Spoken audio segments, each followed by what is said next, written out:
Apéro spécial Lakers Wolves. Bonjour. 2 matchs de jouer, un partout. Encore une série, un Encore partout. Encore une série où l'équipe qui vient de jouer 2 fois à l'extérieur a récupéré l'avantage du terrain. Les Wolves, c'était lors du premier match, enfin dès le premier, quoi, ils ont pris 1-0. Les Lakers ont réagi là sur le game 2, mais faut pas oublier que c'est les Wolves qui ont récupéré l'avantage du terrain dans cette affaire. Absolument. Donc c'est eux qui sont en pole position, même si le game 2 a donné quelques clés, quelques angles, quelques directions à travailler pour les Lakers. Tout à fait. Et on va parler de ça tout de suite dans un apéro spécial Lakers Wolves. Les playoffs continuent, s'enchaînent toutes les nuits, des takes atroces et des performances formidables. On est là justement pour débriefer un petit peu ces 2 premiers matchs. Et on envoie des petites vidéos genre au cul du camion en fait là, parce que là attention, c'est cul du camion là. Dispositif C'est le vrai cul du camion, l'expression. royal. Ouais, on descend du Le camion, camion, et hop, le boum. cul. Ouais, exactement. Ouais. On C'est y est. important. Ouais. On y est exactement, on s'est dit allez on se retrouve tôt, on va pouvoir justement regarder les matchs et tout de suite prendre des apéros parce que on sait aussi que vous avez envie de débattre de tout ça avec nous, la Laker Nation, la Wolves Nation. Qu'est-ce que vous avez pensé de ce match et de ce début de série? On va revenir évidemment comme on a pu le faire sur la chronologie un petit peu du Game 1 et du Game 2, mais on sent que en tout cas dans la continuité de ce qu'on avait dit Alex au début des playoffs, moi j'ai envie de balancer en fait un petit peu les histoires de classement. C'est pas Nuggets Clippers 4-5 et Lakers Wolves 3-6. On est tous un peu à égal là et puis on va s'affronter. D'ailleurs ça se voit avec des physionomies différentes, c'est-à-dire que les Nuggets Clippers nous ont offert 2 matchs serrés de bout en bout. Ouais. Le deuxième match c'était carrément un chassé-croisé quasi permanent au score et tout. Alors que côté Wolves et Lakers, on a eu un premier match où les Lakers avaient bien démarré. Oui. Mais après pendant 3 quarts temps ils se font tabasser. Absolument. Deuxième quart-temps, ils se font défoncer et puis après les Wolves gagnent quasiment. Enfin voilà, les Wolves creusent l'écart et ça finit à 22. Alors que le match de la nuit dernière a clairement été dominé par les Lakers et de A à Z. Enfin, oui, ou quasi quoi. Il y a eu des petits sursauts, mais moi j'aime bien dire A à Z aussi. Non, mais quasiment de A à Z quoi. C'est-à-dire que de toute façon, on l'entame. Les Lakers vont chercher 34-15 au bout d'un quart-temps. C'est un très gros écart. Après, les Wolves ont fait des rapprochés. Leur public, leur puissance physique et tout. Mais les Lakers sont toujours tenus. Les Wolves à quoi? Ils sont revenus à 9, quoi au plus 10, près 8, 9, 8 10, peut-être 9, 10, à chaque fois c'était ça. Ils les ont toujours tenus jusqu'au bout. Tout à fait. Et à des scores très bas. Exactement. On va en parler. 2 matchs très différents, en effet. On va pouvoir démarrer justement avec l'analyse de ces 2 premiers matchs. Avant ça, messieurs, dames, le week-end dernier, on a été ensemble à Paris et à Lyon pour 2 énormes soirées. Si vous êtes du côté de Marseille ou que vous voulez vous régaler du côté du Palais du Phare, on est là ce samedi. C'est comme ça qu'on dit? Je ne sais pas, mais on le y va. 26 avril, ce samedi. Oh mais gâté, on y va. Ouverture des portes à 17h, 2 matchs, un à 19h, l'autre à 21h30. À 19h, on aura Cavs Heat. Un Cavs Heat, tout à fait. Et à 21h30, nous aurons un Grizzlies Thunder. À Memphis, donc potentiellement un match. Dit Grizzlies Thunder. Exactement, qui aura peut-être moins de 45 points d'écart, on y reviendra. Ce qui est sûr et certain, c'est que vous n'hésitez pas dans le premier commentaire à prendre vos places. On était trop contents de voir les copains lyonnais et les copains parisiens. Juste pour celles et ceux qui n'ont pas vu, regardez les dingueries qu'on a pu voir quand même au Grand Rex. Il était beau ce maillot, avec très beau, avec très les Lakers plastrés sur le vase. Ça c'est du bel artisanat comme on aime. Bien sûr, des petites pancartes Fire Nico, tu vois, c'était très ça vient très avec bien. ses pancartes maintenant. Bien sûr, on s'est régalé, on a eu des vainqueurs pour des maillots, n'hésitez pas, il y aura tous les potos évidemment. Il y aura Mike Pietrus avec nous à Marseille. Air France. Exactement. Il sera là pour nous régaler, il y avait le Sbull, il y avait des beaux maillots, il y avait même Nico Harrison qui a remporté le fameux quiz, celle-là elle est très très belle avec une standing ovation quand même sur du quiz. Ça c'est beau, ça c'est beau jeu quand même, du Nico Harrison qui est tada, ça c'est beau. Ouais. Donc n'hésitez pas, premier commentaire si vous voulez vous régaler. Ce samedi, Palais du Phare à Marseille, on sera là pour la viewing party 2025. C'est la dernière des 3. Attention, on va pas repartir derrière à Lille, à Strasbourg, à machin. C'est 3 soirées. A priori, non. Après, on aura d'autres événements, mais on en parlera dans une autre vidéo. Exactement. Allez, on va commencer justement avec ce Game 1. On était ce week-end avec un Game 1 entre Lakers et Wolves dans la nuit de samedi à dimanche, si je dis pas de bêtises. Tout à fait. Et on se demandait un petit peu comment ça allait se passer, parce que grosse hype autour des Lakers, évidemment, depuis le trade de Luka Doncic. On avait fait les brackets science-fiction ensemble, avec des Lakers qu'on voit plutôt loin. Ils se sont pris quand même une jolie petite claque dans la bouche, hein, les Lakers, moi je trouve, au Game 1. Et d'ailleurs, les joueurs et le coaching staff en a parlé. Minnesota, là tu parlais de A à Z sur le match 2. Les Wolves sur le match 1, moi j'ai été hyper impressionné.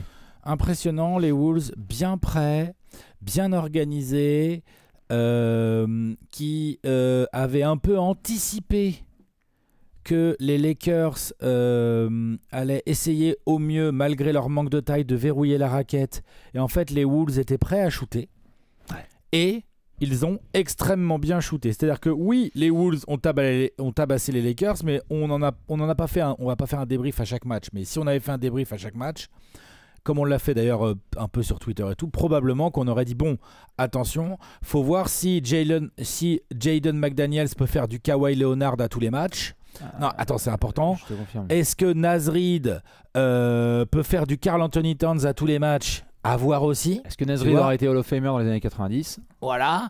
Donc en gros, parce que Naz Reid et Jaden McDaniels sont clairement les deux gros facteurs X du match 1, avec 25 et 23 pour Naz Reid et 25 points pour Jaden McDaniels, à des pourcentages au tir de grands malades et notamment de loin. C'est ça qui était un peu décevant d'ailleurs côté Lakers, c'est que au lieu de réaliser que finalement en fait il se faisait pas tant pilonner que ça dessous, parce qu'en fait ça joue pas tellement sur Gobert, Naz Reid aime bien jouer un peu plus au large, et Julius Randle vient un peu dessous, mais voilà, ils n'ont pas modifié leur système défensif et ils ont continué à se faire punir sur les extérieurs. C'est comme ça que tu te retrouves à mener de 7 dans le premier quart, mais à perdre de 22. Dis donc, le différentiel il est vénère. Tout à fait. Ça explique pas tout, mais vas-y, pardon. Ça explique pas tout, mais c'est un des trucs sur lesquels je trouvais ça un peu décevant de la part des Lakers, que ce soit le coaching staff ou les joueurs. C'est qu'ils ne se sont pas tellement adaptés. Ils ont continué. On aurait dit qu'ils étaient là. Genre, attends, Jaden McDaniels, il va pas faire tomber tout le match. Non, bien sûr. Si, en fait. Ouais, tout à fait. Ce sont les facteurs X, hein, comme tu dis. 48 points à 19 sur 25 au tir. Pardon, excusez-moi. 19 sur 25 au tir, dont 9 sur 12 à 3 points. C'est eux deux qui ont été extraordinaires. Tu n'as même pas eu besoin d'un extraordinaire Anthony Edwards ou d'un très grand Julius Randle. Il y a eu beaucoup de ballons perdus. Moi, ce que j'ai bien aimé, c'est qu'en effet, il y a deux manières de voir, je trouve, le jeu physique. Souvent, quand on dit jeu physique, on va penser à l'intérieur et ça va jouer des muscles, etc. Là, ils ont joué vite aussi, les Wolves. Ça a joué physique, mais dans un autre cadre du physique. C'est qu'en fait, il y a eu percussion sur percussion sur percussion. Et d'ailleurs, LeBron en parlait après le Game 1. Il y a eu... il s'attendait à ce qu'il y ait du jeu physique de la part des Wolves, mais en fait, c'était notamment bien sécurisé dès que possible au rebond et ensuite attaquer fort, percussion pour trouver les shooters à l'extérieur. Et vu que les close-out, notamment des Lakers, n'ont pas été aussi précis et détaillés qu'ils sont capables de le faire, et du coup il y a des mecs qui étaient en feu. Donc en effet, comme tu l'as dit, Jaden McDaniels n'ont pas hésité, Naz Reid n'ont pas hésité. C'est ce qui permet, même Dante DiCenzo, quand c'est rentré, parce que c'était pas trop le cas, ça a fait la diff.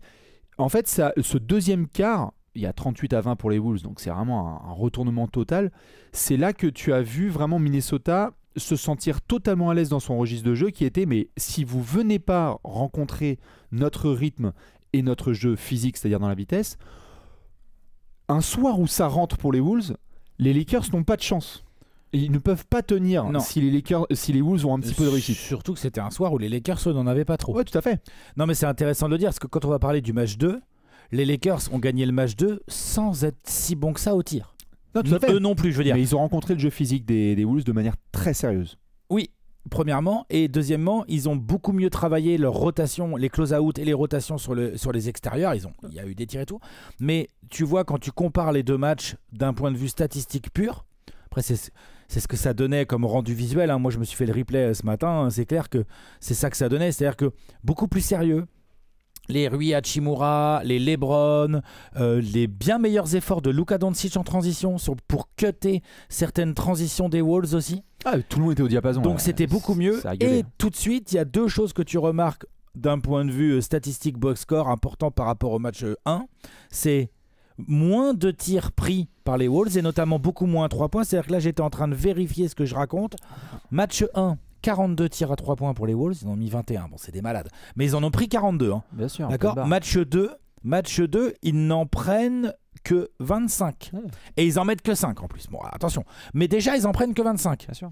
Donc, si tu fais prendre pas moitié moins, mais 40% de tirs à 3 points en moins à ton adversaire, il y a quand même des chances qu'ils t'en mettent beaucoup moins. Ben, tout à fait, c'est un ajustement. Bien sûr, vous demandez pour les analyses, vous n'hésitez mettez un pas pouce. si vous voulez avoir un prof de sciences éco et maths, n'hésitez pas. Mais c'est vrai que tu as raison, évidemment, statistiquement, ça, c'est le fruit de la défense des Lakers. C'est la défense des Lakers.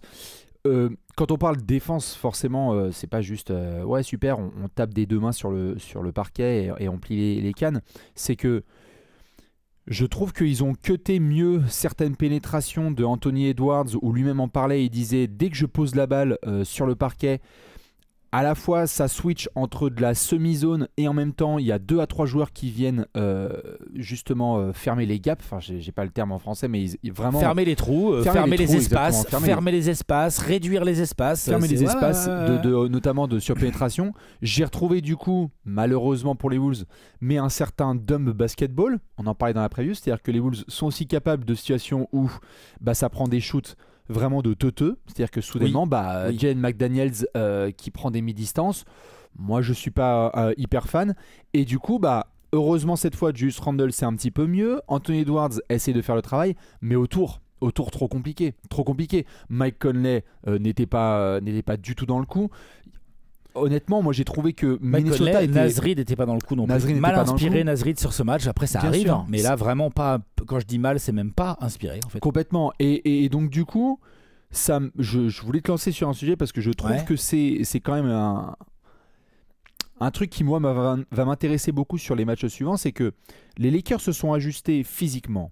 Ils ont rencontré vraiment le côté physique des Wolves, et JJ Redick a mis l'accent dessus. Il leur est même rentré dans la gueule dans le 4e quart-temps en mode les gars, c'est pas sérieux, quand ça revenait à 8 points là, comme tu dis.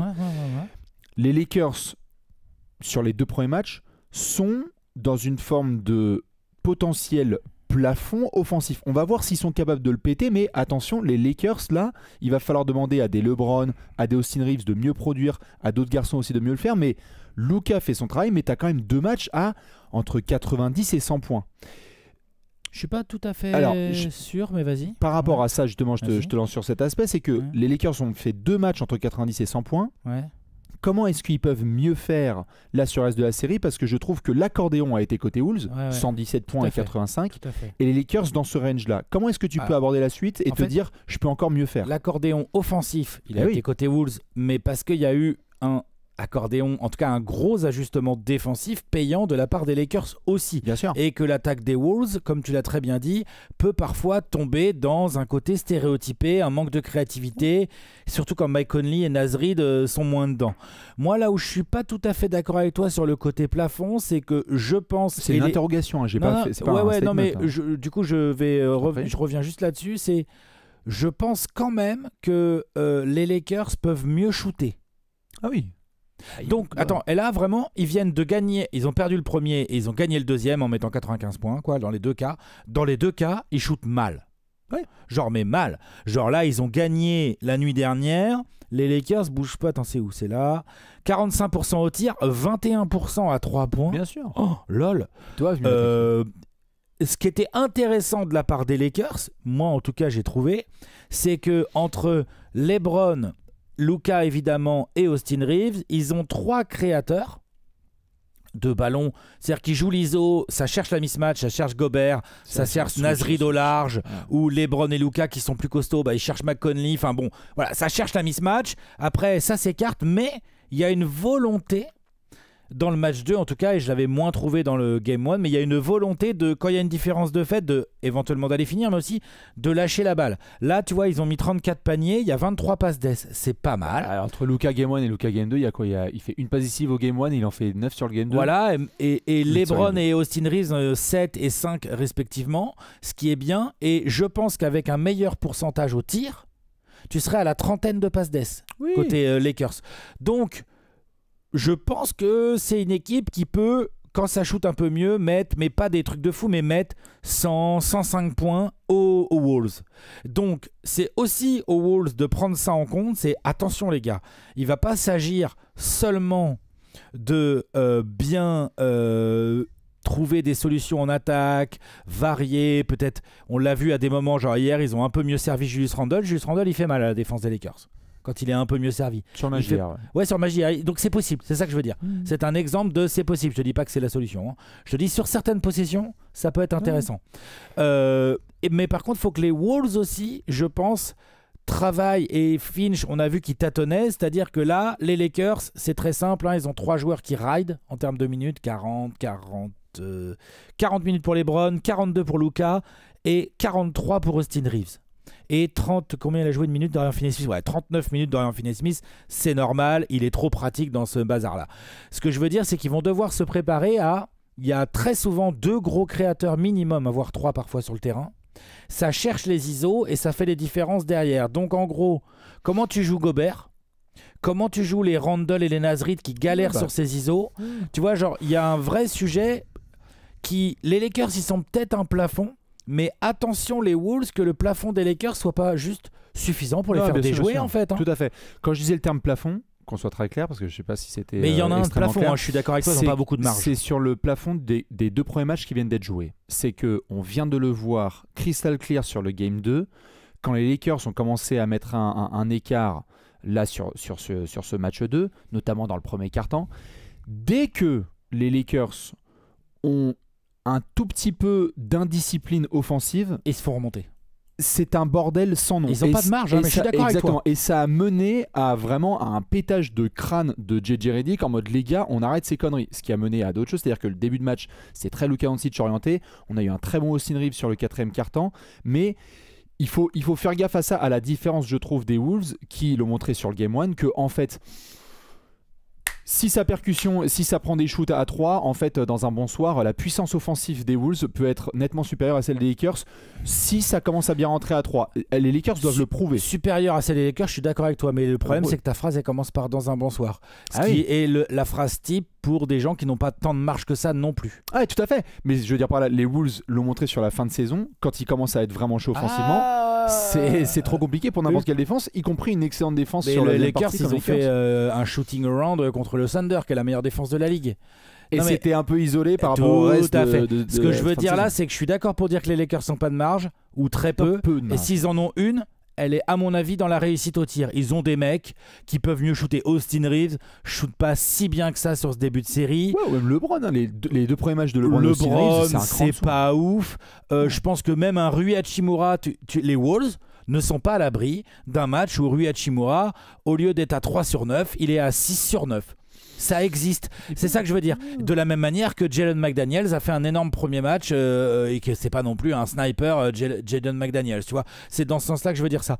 Moi, j'étais plus déçu par Reeves par Reeves Nasrid sur le Game 2. Ah oui. Parce que vraiment, genre il y a vraiment un contraste très saisissant entre sa performance ultra positive, facteur X du Game 1, et genre ultra négative et facteur moins X. Bien sûr. Je sais pas comment on dit, mais vous m'avez compris.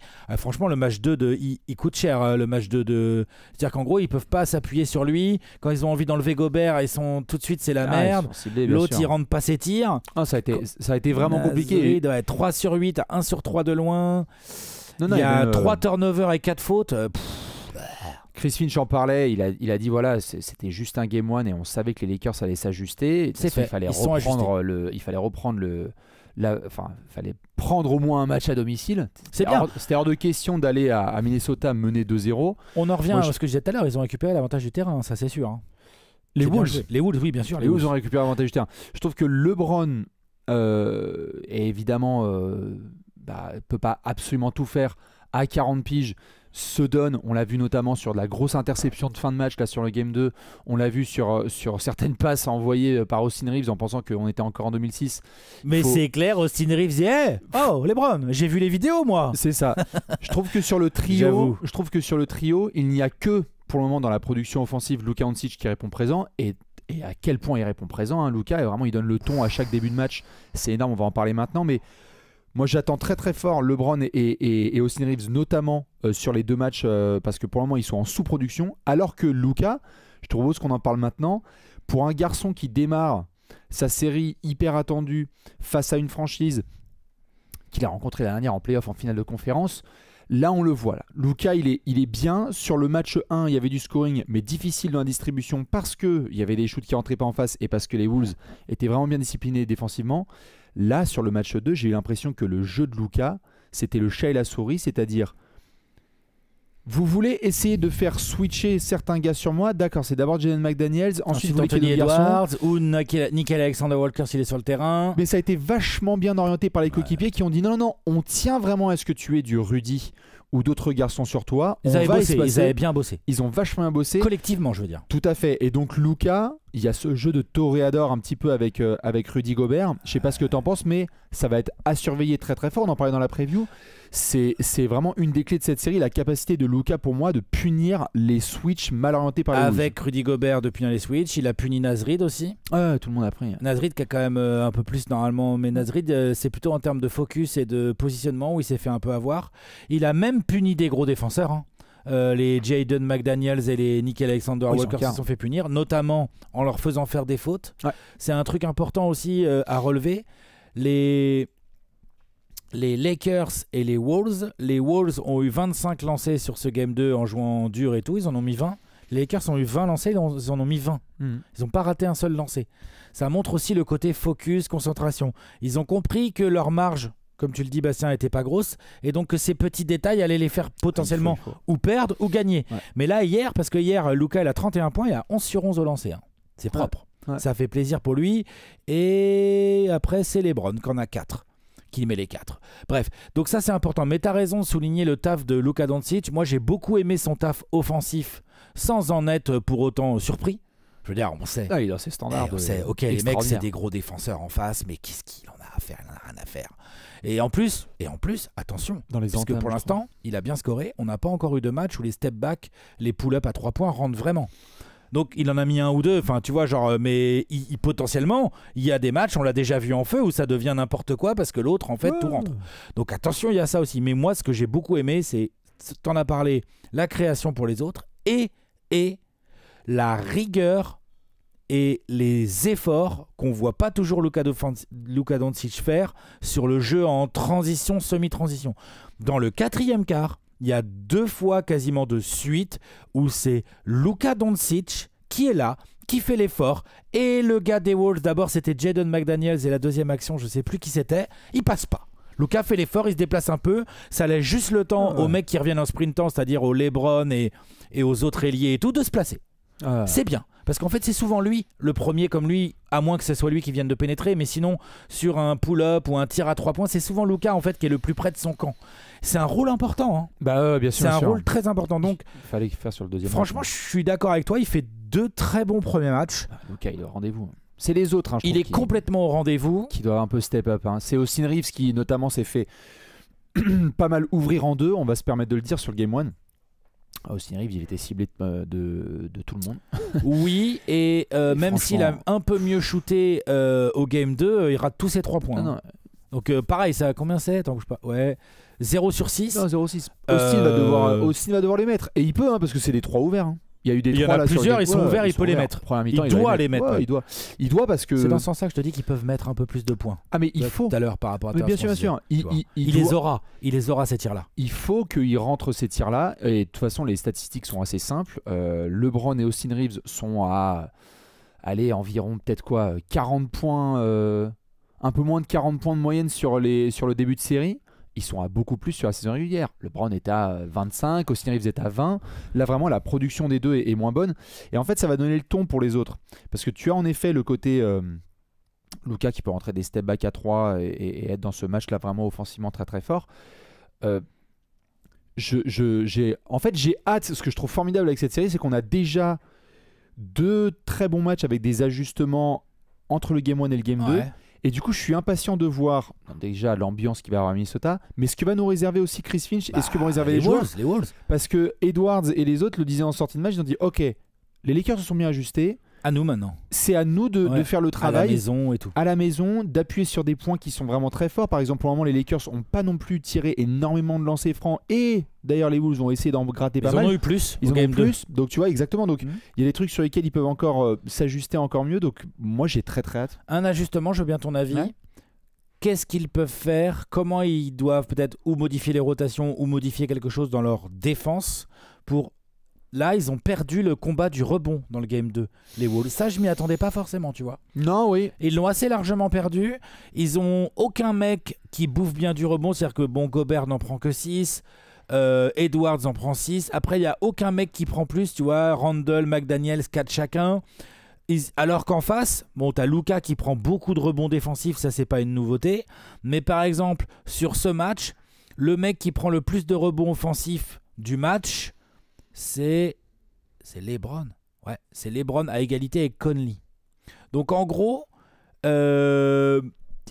les Wolves, dans un secteur où je pense qu'ils peuvent faire beaucoup mieux, Oui.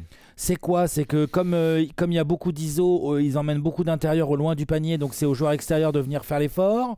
C'est de la concentration, c'est quoi? Parce que c'est important. Mais Hein. bien sûr, bah, c'est tout simplement une vidéo qu'on a tournée la semaine dernière sur les points clés de cette série et sur l'agressivité que vont avoir les Wolves vers le panier. C'est-à-dire que là, ils ont, quand je dis dumb basketball, c'est que dès que Edwards notamment en parlait, il a vu qu'il y avait des trous qui étaient fermés par les extérieurs des Lakers et donc ça l'empêchait d'être agressif vers le panier. Bah, à Minnesota, je pense qu'il va être un petit peu plus agressif, qu'il y a d'autres garçons qui vont être un peu plus portés vers le panier. On en parlait, Jalen McDaniels va devoir aller un peu plus vers le panier parce que qui dit aller vers le panier dit créer des secondes chances. Ouais. Et dans les airs, désolé, mais les Wolves sont plus aériens, plus physiques, plus athlétiques, etc. Donc, moi, je t'avoue que. Ils ont les moyens de prendre plus de rebonds quand même. Et ils ont large les moyens de prendre plus de rebonds. Moi, je veux bien justement ton avis et l'avis des gens là-dessus, voir si vous êtes d'accord ou pas. Je trouve que sur les 2 premiers matchs, les Wolves ont le bon plan tactique. Ça va. Je trouve que l'approche des Wolves est assez bonne. À Luka Doncic de nous punir sur les mismatchs, et ce sera comme ça parce que le mec est trop fort. Mais le reste est plutôt bien contrôlé. Ah, ouais. Par contre, il faut jouer proprement en attaque et ne pas commencer à croire que chacun va pouvoir s'en sortir. En fait, ils ont un peu sous-estimé la défense des Lakers peut-être aussi. C'est-à-dire que la défense des Lakers, c'est vrai qu'elle manque un peu de taille au poste 5, mais finalement, c'est pas forcément le point fort de l'attaque des Wolves. Non. Et finalement, leurs ailiers un peu longs qui switchent pas si mal, ça fait bien chier les Wolves en fait finalement. Ouais, en arc là, ils ont Finalement, ils ont ça commencé. les fait chier. Il va falloir qu'ils s'adaptent à ça les Wolves, mais ils en ont les moyens. Hein. C'est pour ça qu'au game 3 et 4 à Minnesota dans les prochains jours, quelles vont être les choses que vous allez observer le plus? T'avais dit combien toi ton pronostic en début de série toi? J'avais 4-3 pour les Lakers. Tu maintiens? Ah oui, je maintiens. Je pense que ça va être serré et je pense que vraiment les Lakers doivent remporter un des 2 matchs là-bas, mais que ça va être une sacrée mission. Toi, t'avais dit quoi? Moi, j'avais dit 4-2, moi. Ah, Donc, ça tient. ça tient. On est dans les temps. Hein. Là, qu'est-ce que t'attends sur les games 3 et 4 là, surtout? Vraiment, tout en haut de ta liste. J'attends plusieurs trucs. J'attends de voir donc ces Lakers là, disciplinés, bien organisés en défense, qui poussent les Wolves dans leur travers d'attaque, un peu trop stéréotypé, un peu cliché. J'attends de voir est-ce que dans 2-3 jours, ils sont capables de remettre ça à Minnesota avec un public bien hostile. Est-ce qu'ils sont capables d'avoir cette rigueur de concentration sur plusieurs matchs de suite? Donc j'attends de voir dès le match 3. Et côté Wolves, j'attends plusieurs choses. La première, c'est que j'attends de voir comment Chris Finch va gérer sa rotation intérieure. Est-ce qu'il recommence avec la même rotation? On démarre, c'est Gobert le titulaire, et dès qu'on voit que ça cible trop ou qu'on commence à avoir du mal sur les pick and roll, on essaye un Nasrid et voilà, c'est ça ma rotation en gros, quoi. Est-ce qu'il propose d'autres choses, des choses un peu plus small, un peu plus ailier? Est-ce que un joueur, comme Nickel Alexander Walker, qui je trouve, même s'il met pas forcément ses tirs, fait extrêmement bien aux Wolves. Et là, je regardais ses minutes. Il a joué 29 minutes dans le game 2. Moi, j'ai pas de problème à ce que Finch fasse qu'a fait JJ Redick avec Dorian Finney-Smith. C'est que tu as un remplaçant qui change la physionomie de ton équipe. Bah, il joue 40 minutes. Voilà. T'en veux un qui a pas rentré ses tirs. Il joue 40 minutes. Et Mike Conley, bah, il est dégueulasse. Bah, désolé, Mike, tu joueras 12 minutes. Tout à fait. T'en veux un qui a pas encore rentré ses tirs sur le début de série. Yannick Alexander Walker. Voilà, c'est ce que je dis. Et même s'il les rentre pas, il est positif pour les Wolves. Alors, s'il les rentre, laisse tomber. Mais il est positif. Il fait chier Luka Doncic. Il peut aller faire chier LeBron. Il peut faire chier Austin Reeves. Il peut switcher sur qui tu veux. Il peut t'aider dans plein de domaines et tout. C'est vraiment très intéressant. Et j'aimerais bien voir, est-ce que Chris Finch va avoir, comme a l'air d'avoir l'intention de le faire JJ Redick, est-ce que Chris Finch va ne pas avoir peur de dire, tu sais quoi, en fait ma rotation elle passe à 7 mecs Et si Mike Conley et Rudy Gobert ont du mal à tenir sur le terrain, j'ai Nickel Alexander Walker et je sais pas qui vont jouer 38 minutes, mon gars. Ouais, tout à fait. Tu vois, est-ce que c'est les playoffs? C'est maintenant. S'il doit le faire, c'est maintenant. J'attends un peu ça. Ça va aider Anthony Edwards notamment. Ça va aider Ant, tout à fait. Moi, l'aspect auquel je m'attendais pas forcément, mais qui à mon avis va basculer à Minnesota, et je vais surveiller très très près, c'est les entames. Les Lakers sont ouverts. Minnesota dans les 2 premiers sur quarts. Les 2 premiers quarts, vraiment de manière surtout au match 2, surtout spectaculaire au match 2, mais les premiers quarts-temps ont été vraiment bien dominés par les Lakers. On va être dans une salle à Minnesota avec une grosse ambiance, les Wolves qui vont vouloir appuyer très très fort. Et là, je vais être hyper intéressé, c'est si Minnesota démarre bien les matchs, 3 et 4, comment est-ce que les Lakers répondent face à ces espèces de vagues offensives des Wolves? Est-ce qu'ils vont pouvoir tenir justement dans les rencontres? Est-ce que à ce moment-là, Austin Reeves et LeBron vont davantage produire? Si Minnesota démarre vraiment fort, c'est là que je veux bien voir si les Lakers le peuvent terme revenir, de plafond dont on parlait là offensivement bien peut sûr. être explosé parce qu'ils ont cette réussite à 3 points, ou si on se rend compte que toi et moi on fait une vidéo, on fait attends, au bout de 4 matchs, les Lakers ils ont mis 0 fois 100 points. Alors s'ils les ont maintenus à 92, les Wolves, formidable. Tant mieux. Mais si les Wolves commencent à mettre le pied sur l'accélérateur, t'as raison, c'est complètement un angle pour les Wolves. C'est de se dire, oh les gars, si on est à plus 10 à la fin du premier quart, le match il est fini quasiment. Enfin, en tout cas, c'est de se dire ce calcul-là, parce qu'après t'es pas à l'abri. Mais oui, t'as raison. Non, tout à fait, c'est complètement un angle. Ça va peut-être avec les rotations aussi. Hein. Tout à fait. C'est-à-dire que t'es pas obligé d'attendre 9 minutes pour commencer. Non, mais il y a côté Wolves aussi. Ah oui, bien sûr. Tu peux y aller, tu peux aller vite aussi, tu vois. Enfin bref, il y a plein de choses à observer. C'est une belle série. Moi j'adore. Tout à fait. N'hésitez pas à la regarder. Alex, quand on retourne à Los Angeles, il y a combien? 2-2. Tu penses qu'il y a 3-1 pour les Wolves? Tu penses pas qu'il y a 3-1 pour les Lakers quand même? Non. Si? Non. Moi je pense que les Lakers peuvent en prendre un parce que je trouve que les deux équipes n'ont pas de. Aucune des deux équipes n'a donné sur ces 2 premiers matchs des vrais gages de genre je domine mon sujet. Donc je vois bien le 1 partout encore. Mais je pars aussi sur 2-2 avec une micro-option. Cette série est complètement dingue et on part sur un 3-1 lead des Wolves qui nous mène à un Game 7. Allez, on y va. Ah ouais. Toi tu. Ah bah moi je veux la teuf. Ouais, ok. La pression un petit peu, tu vois, de voir ce que ça peut donner. Dites-nous ce que vous pensez évidemment de ces 2 premiers matchs et on se retrouve évidemment à Minneapolis pour la suite de cette incroyable série. Des bisous. À tout vite. À très vite. Ciao. Ciao.